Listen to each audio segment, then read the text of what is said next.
Welcome back to episode 42 of the Star Wars Newsnet Timeline Show. My name is Tyler, joined by Luke as always, but the setup looks a little different today because we are joined by a very special guest, none other than the High Republic legend himself, Cavan Scott, author of The Rising Storm. What we're talking about today is here to give us all the secrets of everything that had to do with this book. Cavan, I just want to say from Luke and I, thank you so much for being on today, and we cannot wait to talk about this book with you.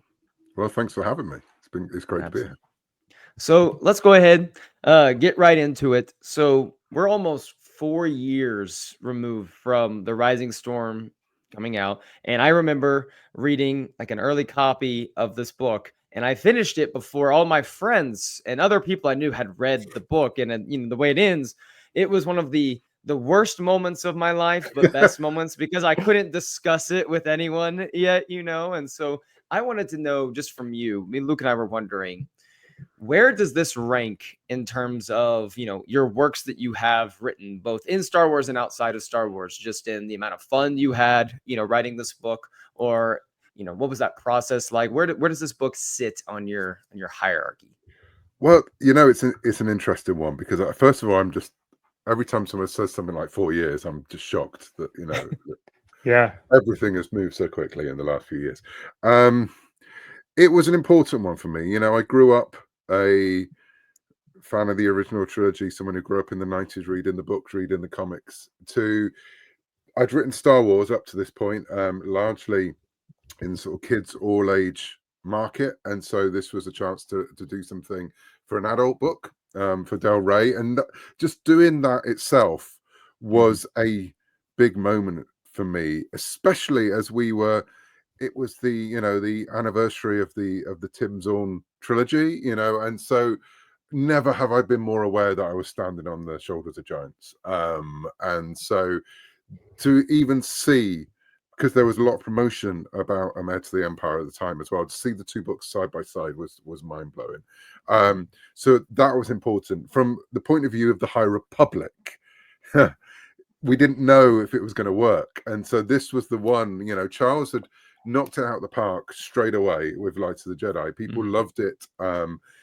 This was the one where it, you know, where it could absolutely fall on its face, because we had no idea if that ending, and I don't know how what we're doing with spoilers, how that ending would land, if it would land at all.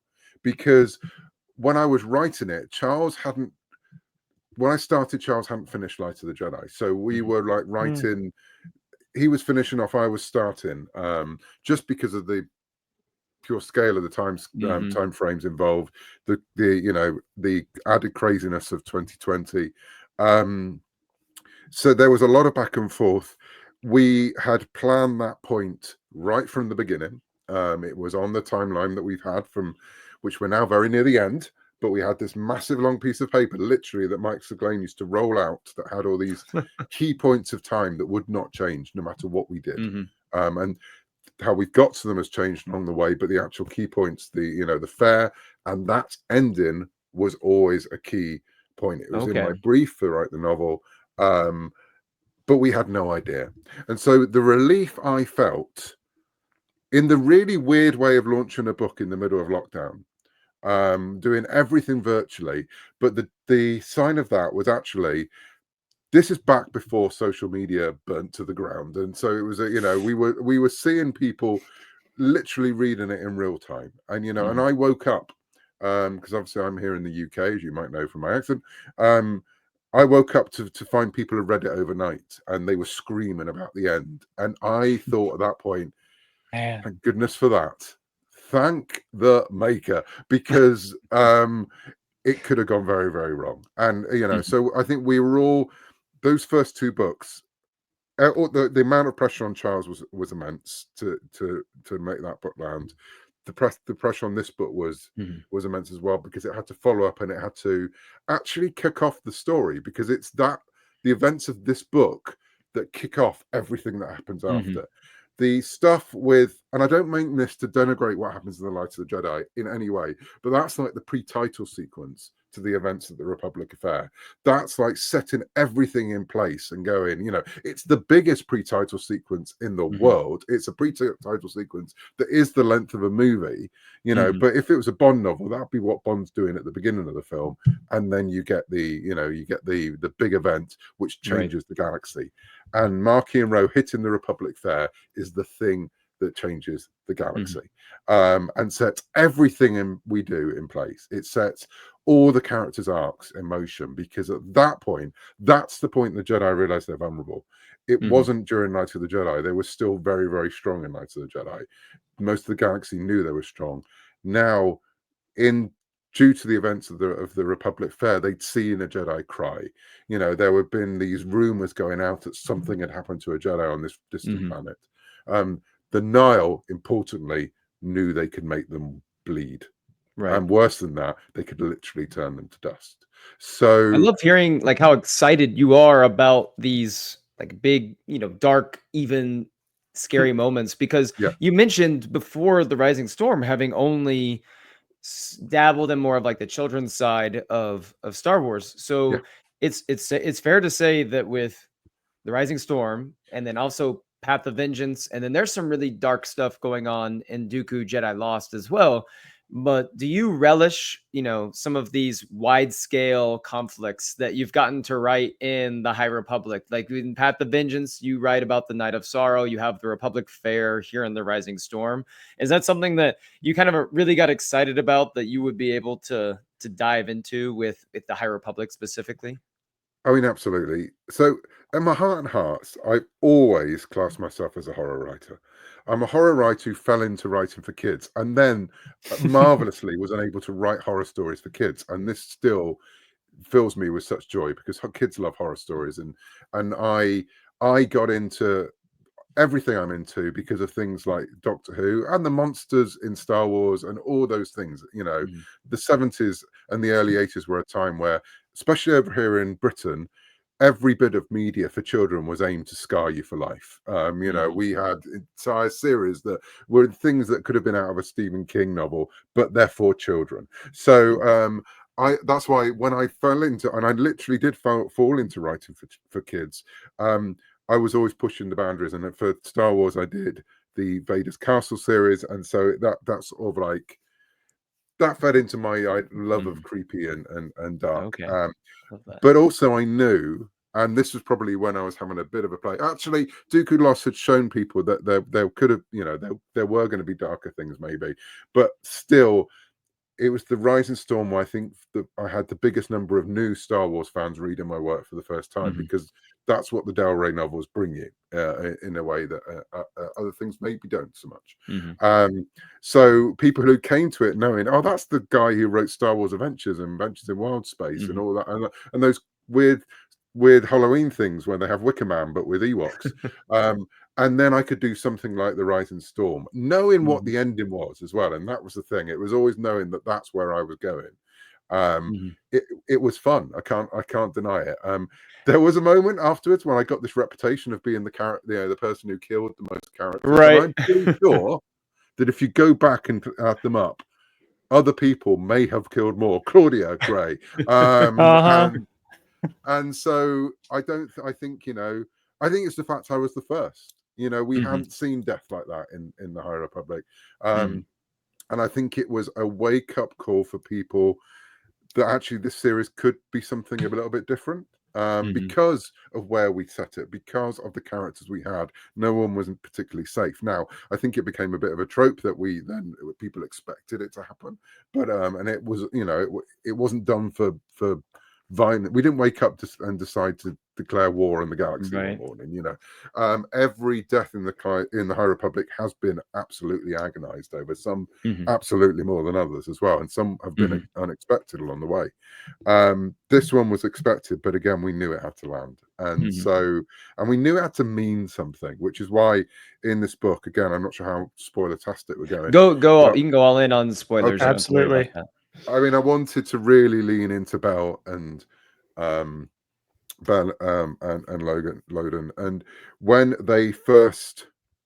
when I first outlined it, they didn't get back together at the end.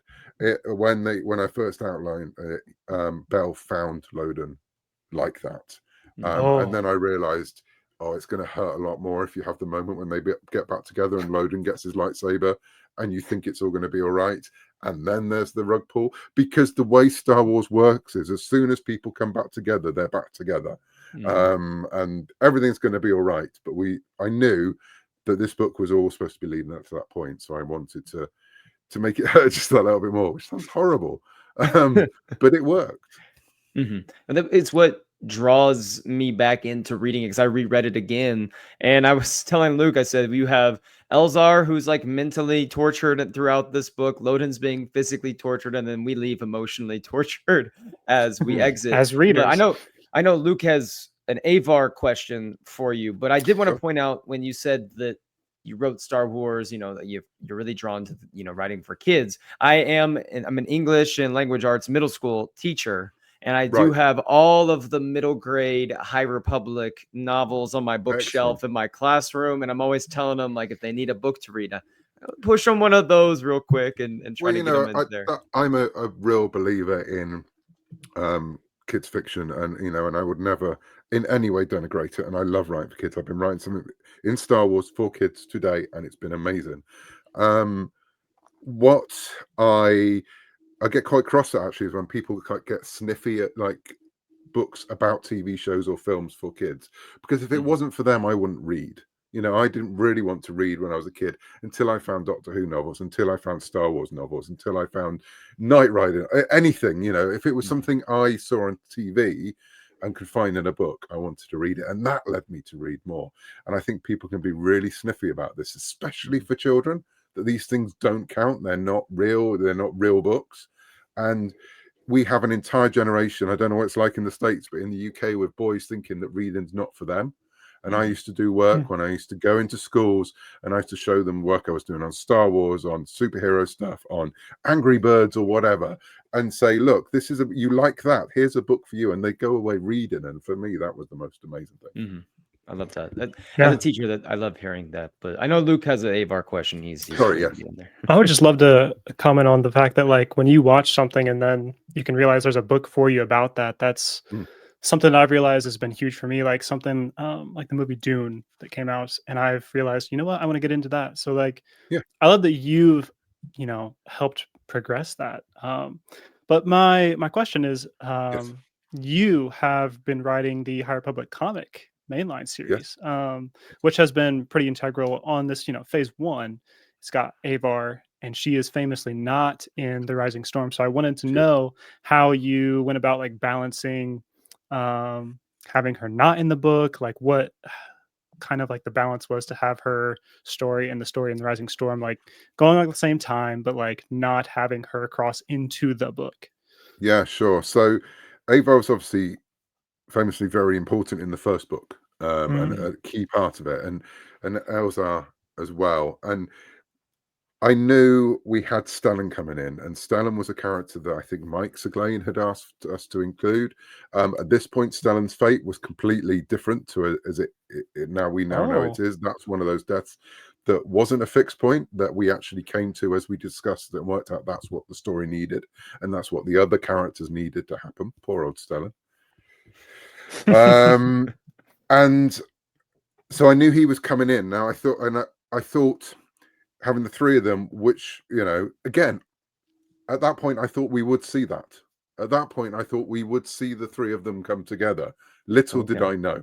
And so I thought this was a chance to focus on a male friendship, which is something we don't see a lot of, which ironically is the heart of the original movie in a lot of ways. But, we don't see a lot of it in Star Wars fiction in the same way. And I wanted to see a character who was struggling, go to a friend, and that friend help them, and just because the High Republic for me is always about communication. Star Wars is always about communication. If Anakin had talked to Obi-Wan, a lot of things would have been different in the galaxy. If Obi-Wan had listened, and I still believe Obi-Wan knew things, but he never actually brought it forward. So I wanted to show what happens when it works. And actually, the way it then worked out, that led into some of the conversation and the ultimate fate of Stellan, because we then wanted to see what would happen if Elsa didn't have that, because Elsa comes so close. So poor old Stellan. At first I didn't really know what to do with him, and then as soon as I realized, well, that's his role in all this, and becoming the poster boy for the Republic, for the Jedi, something he won't be very happy about. And then later on, when we discussed what would happen to Stellan, how Elsa would try and take that position of tribute to his friend, and responsibility for his friend. So those are things that sort of like, that's what I mean by we had fixed points in the story, in the ongoing story. We knew what the end was, we knew where it was starting, we knew what the middle points were, but we gave ourselves the freedom to explore. So originally, I don't want to give too many spoilers for another book, but the next one along, a certain character I've been mentioning made it to the end, and the book didn't work, and Claudia came to us in a meeting and went, "This is what I want to do. What do you think?" And we all went, "No, you can't do that, because he's so important for the future of everything we're doing." And then we realized he would still be important because he wasn't there, which is what life is like. So, and it all so it's some of these happy accidents that happen on the way. So it was me having to have Stellan in it, not really knowing how to include him, not knowing how he would work with Elsa and then Ava. And also it just felt too easy to have Ava there. Linked to that, she was in the comics, and she, there was stuff going on, and I knew where she had to be. So actually having her away from the action would fuel the way her storyline would go, because I knew how she would react to that. Now, because the interesting thing about the creation of Ava is the fact she was originally two characters. She was a character that Charles had in The Light of the Jedi, and I had a character very similar that I was developing for Starlight Beacon. And it was in a meeting again, we went, why don't we combine them? So at the end of Light of the Jedi, she is put in charge of Starlight Beacon, when actually happens at the beginning of the comics. But so that again, it was one of those moments in a conversation when you throw something in that then you start thinking of the ramifications of that, and actually it made the story more interesting. And so she became far more linked to Keith's story, and we've seen that play out recently in Tempest Breaker and all of these moments. And I think these are the things when you allow the characters to live in and sort of surprise you along the way, that you get more interesting characters. And I've loved seeing Ava's journey in the other books as well, as she has sort of reclaimed herself, and again, recently, I don't want to jump too far ahead for people who haven't heard, but in Tempest Breaker, she almost backslides a bit because she gets faced with what she did in the past. And there was lots of conversations about it. Well, no, she's moved on that. But again, humans aren't that tidy, and you can move on, but you can see one person that can trigger you and you can go back. So yeah, it was all to do with that. It was all trying to work out how. It was a book that had loads of characters anyway. How was I going to introduce another character? It also made the dynamics of the characters more interesting. And it meant that we got to know Stellan. So when in the comics you see Ava railing against him, you realize they have a history, but you get you get that conflict. Right. And then ultimately, things changed. And so the change in those three characters' trajectories absolutely solidified the story we were going to tell anyway. It just made it feel more true in a lot of ways. Yeah, it was a strange one. It's that surprises me that he wasn't his death and how it happens in the Fallen Star. I'm surprised that wasn't one of those fixed moments in time on the timeline that came He later. was there to the end. He was going to be fundamental in Trials of the Jedi. And because of that, we had to rethink some points of Phase 3. But as I said, it affected them all so much. It gives Elzar such a drive to actually try and put right, something he caused. Something he caused that is shown in how he reacts on Valo. It's it was totally building on what we saw before. So it's one of those things that made sense as soon as not as soon as she said it, as soon as we thought about it. Because I mean, the book was even called Fallen Star before we knew that was happening. It was all to do with Okay. the beacon. So, yeah, it was. Sometimes that's how storytelling works. Sometimes you realize it's been staring at you in the face, and the characters have their story. So you've fascinating because you've been able to write. You've been in the comics, you've done the novels, and you've written in all three phases at this point. And you are the only person, as far as Luke and I are aware, you're the only one that's gotten to write significantly every single row. You've written Marta, you've written Yana, you've written Martin, and you have some Asgard row that's also come up in some comics. Which one, and I'm dying to know, which one is your favorite one to dive into? Because when I talked to Tessa Gratton over the summer, she was very quick and knew exactly which one she liked to write the most. So I'm really fascinated to hear which one you lean into.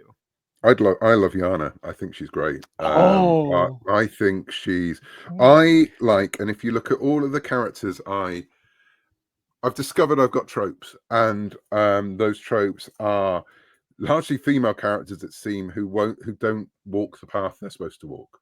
And people tell them what their path is, and they go, nope. And if you look at pretty much all of the female characters I've written in so far in the High Republic, Keeve, absolutely. Yeah. Ava, absolutely. Yana and Marta, yep. Lorna D. Lorna D is the one who still surprises me that she's become my character, if you can claim her, if she would allow you to claim her, that I've been able to tell that story, that she's still surprising me when I write her. And or written, because it's now in the past for me, which is terrifying. But yeah, it's something I didn't realize I enjoyed so much, and it's something that it was only recent now I realized that they all seem to be those kind of women. That's God, I'd exciting love to get because them all in a room together and see what happens. Oh my goodness. We talked right before the show because I knew that I wanted to ask you that question. And Tessa Gratton said Marta for sure was number one.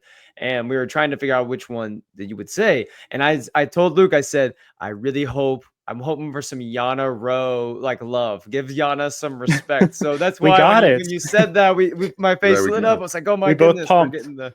Oh, and I want to know. I mean, I know Tessa is obsessed with what happens to Marta and X, but I want to know what happens to Yana, because she obviously goes on a journey as well. So and it's linked directly to the Rowe family of today, or the High Republic. So I mean, I think it's fair to say that Charles is the keeper of the flame of Markian Rowe, and the biggest cheerleader Markian Rowe could ever have. I think all of us have a slightly different attitude to Markian Rowe, which is really interesting. I mean, I know I write him very differently to Charles. Hopefully they're still the same character, but it's definitely, that's the one of the interesting things about having us as a group, is that we all write these characters slightly different, but hopefully on the other side it doesn't feel like they're so different, but we bring out different aspects. And for me, Markian is a complete lunatic, and he will absolutely throw his toys out the pram at any moment. And and whereas for Charles, Charles writes the calculating side of Markian, I write the feral side of Markian.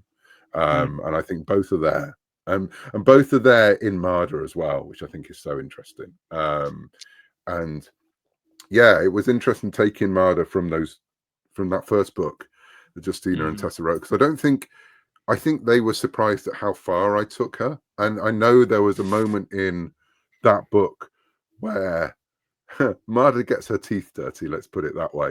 And the conversation came back saying, okay, we weren't expecting that.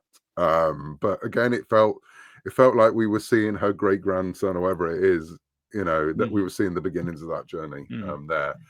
Which is why, I think I'm always fascinated with how Charles writes Rowe, because he writes him as the shark that's swimming through the waters, sinister with the jaws thing going. I write him when he's in the middle of the feeding frenzy. I mean, you mentioned earlier you relish some of those, and I saw it. And you can't deny, I saw you trying to hide the big smile when you're saying when she bit her teeth into someone there too, and how that surprised Tessa, and just I love it whenever, because I read a Cavan Scott book now, and sometimes some of those things happen, and I know I'm like, I just have a feeling he's writing this, he's getting fired up like at this point in time. See, and I also knew in that moment, in some way, and I didn't know where it would. There's a scene in Tempest Breaker which is almost the reverse of it, and a rogue Oh, there is indeed. being feasted upon. And Mhm. when I wrote that, I didn't actually know if I'd have the time or the space or the the brief to write the story where I could make that happen. Mhm. But I had that scene in the back of my mind that one day the shark would get bitten. And Wow. so, and I knew exactly who it would have to be. It would have to I love that. And you talking about these women who don't follow the path be. that they maybe should, and so that immediately makes me think of Ty York is another woman who you've written. Oh God, who yes, I forgot Ty. has How could I forget Ty? exactly. I think what's crazy is this book has so many characters that are all so good, and so oddly enough, she kind of slips under the radar sometimes. I'll pick this book back up and get back into it, and I'm like, oh my gosh, I forgot Ty York, and she's even got Monster at Temple Peak. She's got Saber for Hire. There's all these things with her, and so I would love to know like how you balanced her and how you used her in Elzar's story in this book. What you were kind of thinking, putting those two Again, together. it was I know he needed another foil. He needed two people. He needed someone who's walked away from the Order and someone who was absolutely the Order. And yeah, and again, I didn't want him to be Anakin 2.0, which I think there was always a danger with Elzar. And I know I went close to that when I had him having relationships and all those kind of things. And his little tiptoeing into the dark side or tapping into it when he's that frustrated. So again, it was a character I think I was trying to, and I don't actually know whether I achieved it so much, but it was almost showing him this is what happens when you go too far, and at that Oh, point, of course, I didn't really know what her backstory was. I knew she used to be a Jedi, and I knew there was going to be a link, weirdly, and we've only just started to see it happening, a link to one of the characters in Dooku as well, which I thought was fun. But yes. yeah, it was going to be, I knew she was going to have an interesting past, but I didn't know exactly what that past was. I knew there was a reason she'd walked away or ran away very fast. And so, yeah, and I did slip her, I slipped her under the radar a bit. She wasn't, she was inspired by a bit of art that Phil Noto had done for actually Charles's take on what became the High Republic. We all pitched a thing, and Charles pitched something that's actually very different to what we've had, although there are elements of it in Trials of the Jedi. And Phil did this amazing bit of art, which I then made my mission to introduce all of those as characters, because they weren't actually based on any characters. It was just Phil making things up.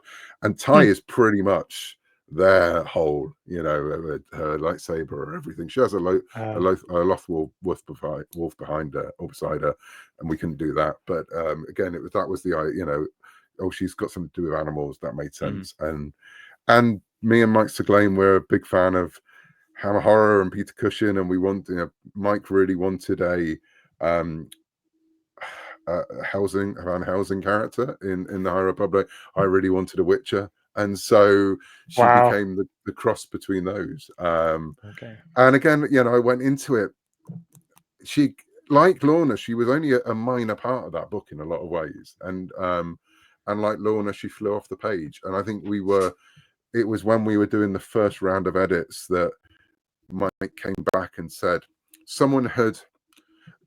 Disney Italy had asked for a graphic novel. That's how the Monster of Temple Peak happened, because we'd done the launch and they were so excited on the response from just that launch that we did in Disney in LA just before the world collapsed. And so Mike had got a phone call saying we need to be a part of this. We need something.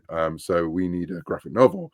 And so he was reading Rising Storm, and so he said, well, it could be Ty. Let's make it Ty. And so that's where that came from. And so as I was editing the last round of edits on Rising Storm, I was adding to and knowing that then we were going to do Monster Temple Peak, which is where the stones and the runes and everything came in. And so yeah, it was she grew and grew and grew. And I said, like Lorna, I wrote Lorna as a real side character in that, just as Charles had introduced her. She was a henchwoman of Marky and Rose. She had no real role in any of this other than to beat people up or you know, bomb people. And what happened is that people really identified with these two women.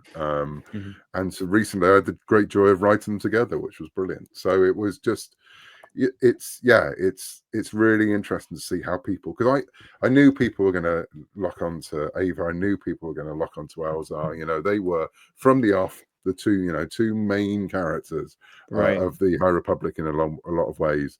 It's what's been surprising is how many people have gone, and that one, and that one, and that one, and yeah. So it's been a privilege and a joy, and something that's so achingly Star Wars that person at the back becomes a hero in their own story. Yeah, it's been amazing. So this book, in a lot of ways, like you mentioned before, it kind of sets everything up all over the place.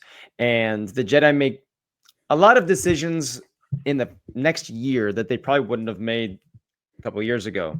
I'm curious, if Loden is around, you know, he doesn't die, would he approve of what's, you know, has been happening since he's gone, or would he have been championing different decisions to have been made? I think Loden would have definitely championed different decisions. I think the order would have gone in a very different way.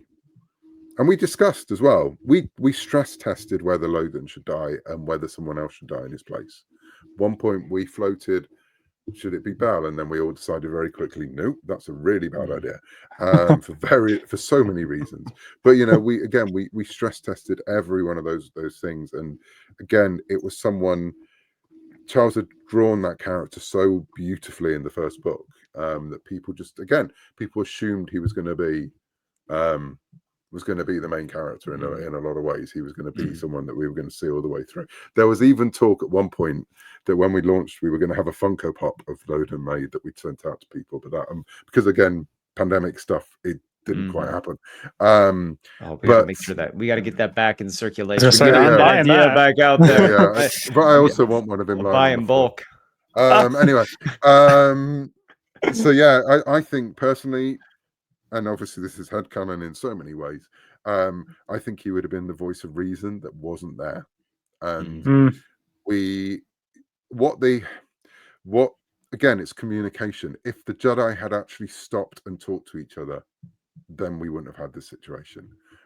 It's a lot to do with the physical nature of the galaxy at that point. The fact that Starlight Beacon is there is because there was a communication problem they had to plug, and they hadn't quite got it right yet. And yeah, so I think he would have been the voice of reason. I think he would have been the one to get together those three firebrands and say, look, you're all going in different directions. Do you remember? Because he's a teacher at the end of the day. No, you know, we know that Stellan's a great teacher, but not in the same level as Loden. You know, Loden, I think, he's pure Jedi. He's pure Jedi in the purest sense of the word. He steps back, he looks, he breathes, and then he acts. Whereas the Jedi at the sort of the last phase of the last wave of that first phase of storytelling, they're reacting to everything. They don't know how to cope with this situation, and they're not getting in a room and talking to each other. And it seems a really obvious thing to say, but I think he would have been the one to go, we're having a war council here. You know, we're getting together, we're talking, we're better than this. And instead, you've got all these people who never expected to be in this situation, who never expected to be seen as the poster boy of the, of the Jedi, who never wanted to be the Marshal of Starlight Beacon, who never thought she'd be the hero of Hetzel, who thought he'd be sitting doing puzzles on his own and suddenly having to, represent the Republic when he's meeting the Togruta monarch and things like that. These are Jedi who weren't prepared for this because actually they'd never really thought about what would happen. Loden would have thought about it. Anytime we get tidbits of Loden wisdom throughout other books, or even one of my favorite is in Tales of Light and Life, when there's the story of, Bell, rescuing Burry, but then it has the flashbacks of the stories, the time that he spent with Loden. It's always special. I love, he's my favorite character. So that's why it broke me whenever There's he a did it. But reason that he's the first High Republic Jedi to appear in Young Jedi Adventures, because he is a great teacher. Yes. And again, you see, hopefully in that episode, that Bell is going to be just as good as teacher, because the wisdom is all there, and in Star Wars, no one's really gone. We've all been, Luke and I've been championing for a long time. We're like, man, if we can get Kai Brightstar to be Bell's apprentice someday, like we would all be supportive of that. If there's anything that we can do to champion that, we Start the will. campaign. I mean, I pretty much, I think everyone knows from that script what my thoughts are, but that's in the lap of the Force, So you have the privilege of writing the Nameless for the first time. Like the Nameless are in there. Rising Storm is when, I put the book down. I'm wondering what the heck is going on. What are these creatures? What was that like being, you mentioned the Rising Storm. You're like, this is the first. There's a lot of firsts in the Rising Storm. What was it like to be the first to introduce that? And then how did that process go about? Was it always going to be the Rising Storm was the first Nameless book? Or was that something you pushed? No, it was absolutely. I think the Wave One writers all tried to put the Nameless in their books, and they kept getting pulled out. So again, it was that thing, we didn't want to play all our cards at first. I was quite protective of them because I'd invented them. So they were in my pitch for what became the High Republic. I say we all had our 5 pitches. The Nameless in a different form to they now are, but their their abilities and what they do, and part of their story was in my original pitch. So when I stood up at Skywalker in front of the other 4 writers and said, this is what the story should be, and I wrote on the board what's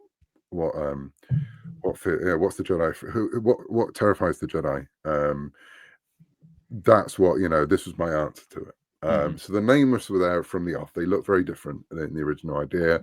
Even when I was writing it, we were still trying to work out what they look like. There was lots of designs. If you look at the art of books,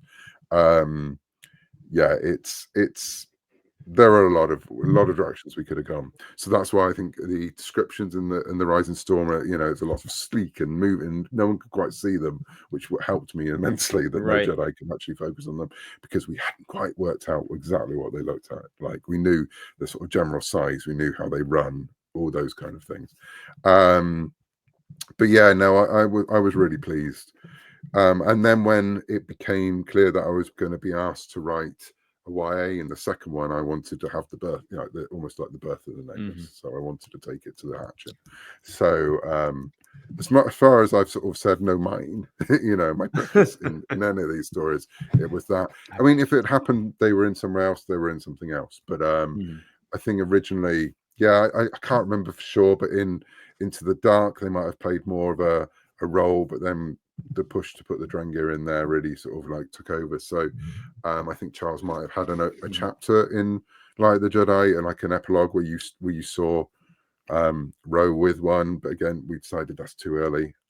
We need to have that moment, because that's how the book starts, with him going to find them. So and again, with doing that, we were starting to lay down the mythology of where he came from and what where they came from.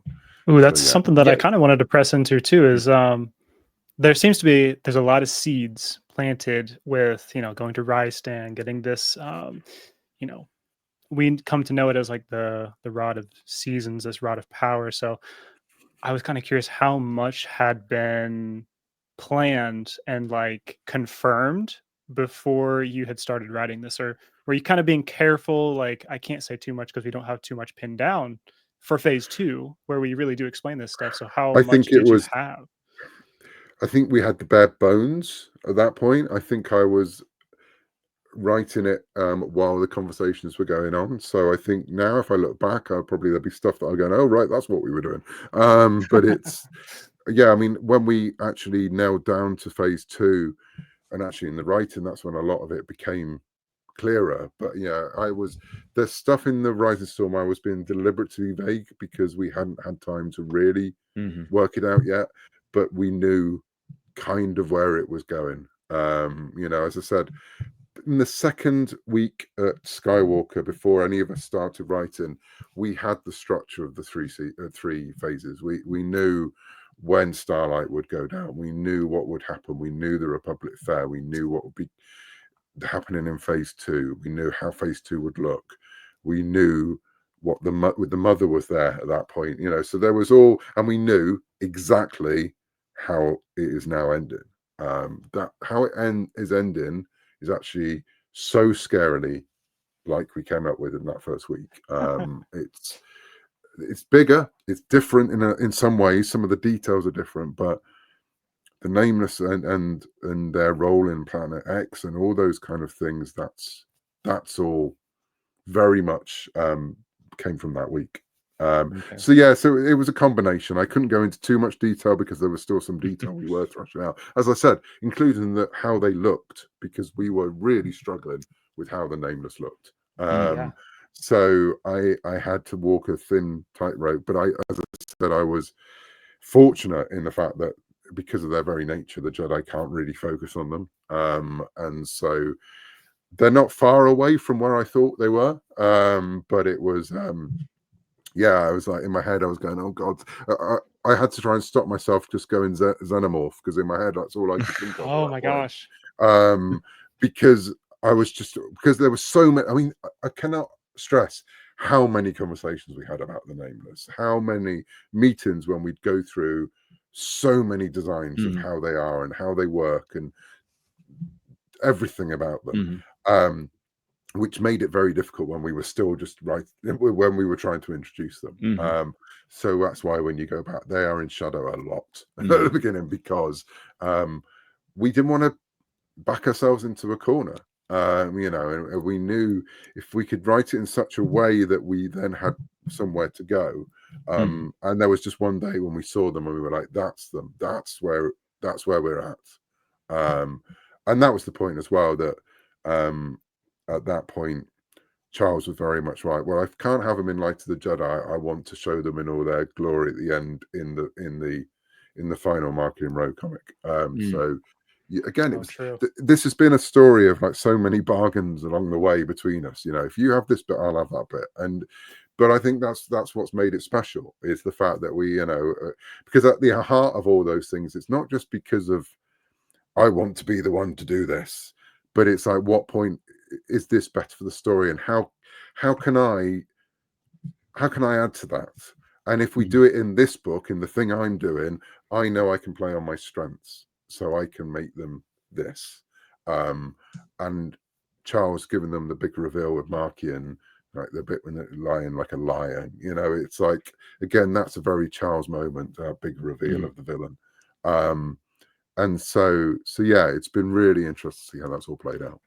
I love every time we get to hear about the different give and takes or the negotiation table of the High Republic authors coming together. Like, I'll take this. I love hearing about how it all comes together. So we have some quick hitters for you before we let you go. Just some quick hitters. We have 5 quick ones. So first one. Okay. After the High Republic, where we're getting into the home stretch here. I know you're wrapping up your comic runs, things like that. Where in Star Wars would you love to dabble next? It's a really hard. I mean, I am dabbling a bit at the minute, but I mean, do you know what? I'll put it out there. I'd love to write something for screen. I've written animation. I'd love to move into more visual parts of storytelling with Star Wars. I'd personally, I want us to go forward now. We've gone back, and and God, I would love to see the Old Republic. I would love to see the Sith Empire. Goodness gracious, would I love to see the Sith Empire? But I'm dying to know what happens after Rise of Skywalker. I'm dying to know how that galaxy puts itself back together, because I am a child of I'm not a child of the 90s. I'm someone who was a teen and a student of the 90s, and what I loved about that time was seeing after Return of the Jedi, and now I have teenagers now who are the age I was when you know, they went out and when I went out and found Heir to the Empire, it's probably a little bit older, but it was just around that time, you know. Dark Empire, massive moment for me when I saw the first issue of Dark Empire, seeing Luke back on a cover. And I love filling gaps, and I love going back, and I love building on the mythology, and I love what they're doing at the minute, but in the gaps between the movies. But I want to know what's happening in the future of the galaxy. I think that's so for me. If I could do anything, if I could march into Lucasfilm and say, "This is what you're letting me do," it would be that. What did Rey do next? What did the galaxy do next? How the galaxy real builds after. Let's face it, we all want to know what's going to happen next in so many things in life after, you know, things return that you don't expect to be there. So I think that's really interesting. How a galaxy that has already had hope taken away, how does it get hope back again? And yeah, I'd love to play in that sandbox. I hope you get that opportunity. Cannot wait for those stories when they decide to finally start pumping those out. So our next quick hitter is in the summertime, and if you're in the Star Wars galaxy, where do you think your best vacation spot's going to be in the Star Wars galaxy? I'd be rubbish on any desert planet because I'm not very good at heat. I'm British. We don't do heat very well. I don't know. I mean, I like to think I'm an explorer, and I am, and I love jumping over fields and things. But actually, this summer I just want to sit and read a book. So any kind of pleasure planet where there's a nice pool, and you know, I'd be there. But I'm also British, so I probably fit quite in on kimono for the summer because that's what our weather's like all the time. It's very, very telling that they sent a Brit to do that. And get rained on. So yeah, I don't know. It's a really tough one. I would actually, do you know what? Without being eaten by murder bears, I'd like to be on a cabin on Endor, far away from any kind of tribal system. That might, whether they're brown and furry and green and furry. Don't want anything to do with that. But a little cabin on my own with some books, that'll be perfect. That'll work. Amazing. So number 3. Cavan Scott's in Star Wars. Is Cavan Scott a Jedi, a bounty hunter, a spice runner, or a senator? Oh, I don't think I'm a Jedi. I don't think I'm calm enough to be a Jedi. I don't think I'm zen enough. I'm not corrupt enough to be a Jedi. Can I say that? Oh, I did. Oh, it's a really hard one. Did you say Sith? Was Sith in there at all? It was not an option. You can add that one in if you want. If you want to go really that like way, to. that's fine. If you want to. Do you know what we don't have in Star Wars is enough normal people. You know, I want to be. If I was in Star Wars, let's face it, I'd be the storyteller going from village to village, telling them what happened in the war. That's what I want to do. I'd want to be the person with a traveling troupe of players who travel from planet to planet in the back of a ship, putting on stage plays about everything that's happened in the past. So it would either be that or a folklorist. I think that's what I would be, delving into those legends. But yeah, I think that's what I'm none of those things. I'm a storyteller. There we go. I love it. Go ahead. All right, our next one. So we're going to put you in an X-Wing, and you're making the trench run on the Death Star, A New Hope. Who of the High Republic authors is going to be your wingmate? Well, it's George. George is you know, he's my wingman in life, so he's going to have. He's all over your Instagram too, and I will blame him quite severely if it all goes wrong. But yeah, no, it would absolutely be George. I mean, yeah, he's my wingman in real life, so we'd have to be there in the trench. I love he's been cooking in the High Republic lately. He's been doing some amazing things. So last one, you get to reach into a time machine and you can drop one Skywalker saga character into the High Republic. Anakin, who are you dropping in? For God's sake, put Anakin into it quick. Because then we solve a lot of problems in the galaxy. Because Anakin would thrive in the High Republic. Anakin would have been listened to. He would have been able to do whatever he wanted to do within reason, not kill children. But you know, he would have been able to ask questions. They would have made him a master, that's for sure. They seem to do that quite quickly in the High Republic. But yeah, Anakin. With Ed now, I think Obi-Wan is a old soul that belonged in the High Republic. Qui-Gon definitely belonged in the High Republic. Man, but yeah. the one who needed to be in the High Republic was definitely Anakin Skywalker. So, Kevin, before we do let you go, I have to tell you this because it's very special to myself and Luke. I grew up loving to read. I read a ton as a kid, Star Wars especially, and then I fell away. I get into I get to college, at university, I fell away from reading a little bit, and I had a conversation with Luke and one of my other friends. This is a few years ago, and I said, I really want to, and we both kind of agree. We really want to get back into reading and making Reading that for like a pleasure. daily habit that we just enjoy. And we were like, we're gonna start with Star Wars because that's where our bread and butter is. And the first thing we picked up was Dooku Jedi Lost. Wow.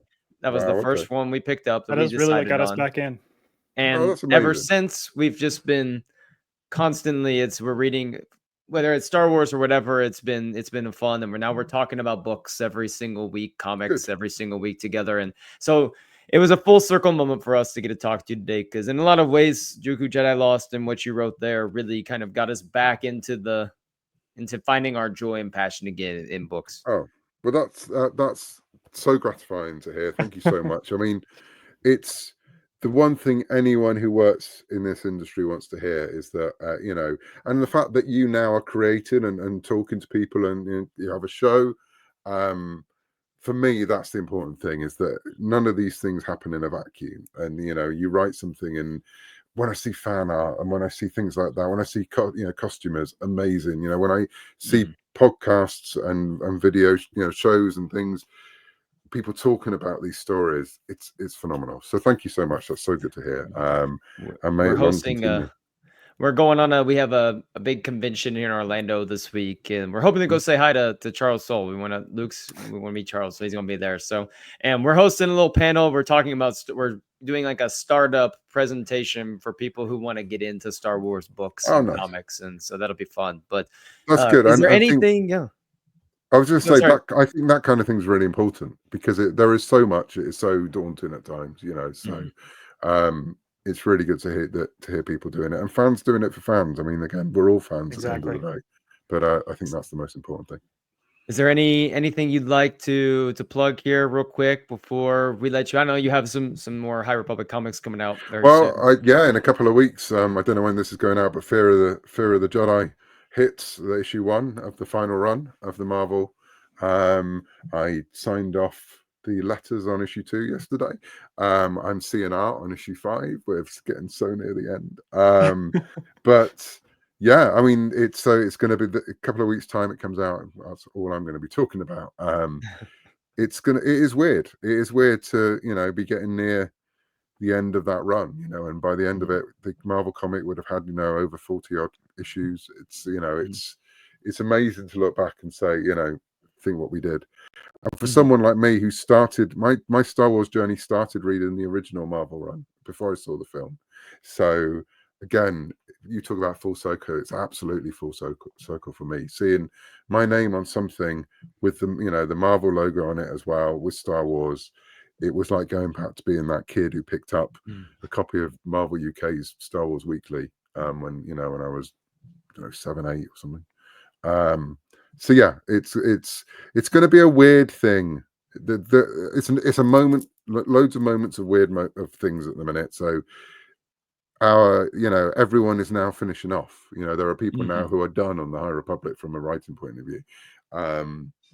As I say, I've got Marika is now working on issue 5 of that run. We're getting so near the end, and every time it'll be like, oh, there'll be a moment when I stop working on it, and then it'll be a moment where it stops. And for something that's been so important for the last 5 years, 6 years, 7 years of my life, God, yeah, to 2018 it started for me. Yeah, it's going to be very odd when it's not there anymore. But of course, it's Star Wars; it's always there, and that's the thing. I mean, we're talking now about a book that came out 4 years ago, so that's the great thing about this. It doesn't go away, and I'm really excited to see what happens next again in that. What do people build on the stuff we built on the High Republic? that's going to be interesting to see.